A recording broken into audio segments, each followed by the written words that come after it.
Today in this video, I'm going to explain how to fix PS5 error code CE-108255-1. An error occurred in the application PS5 error code. Select the game in which you have an issue, then click on delete. Now press and hold the PlayStation power button until it opens the safe mode. Then click on clear cache and rebuild database. Then click on rebuild database. Now open the PlayStation, then go to PlayStation Store.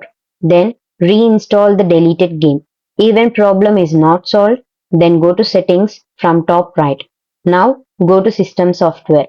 Now click on backup and restore. Backup all your data. Then click on reset options. Then click on reset your console.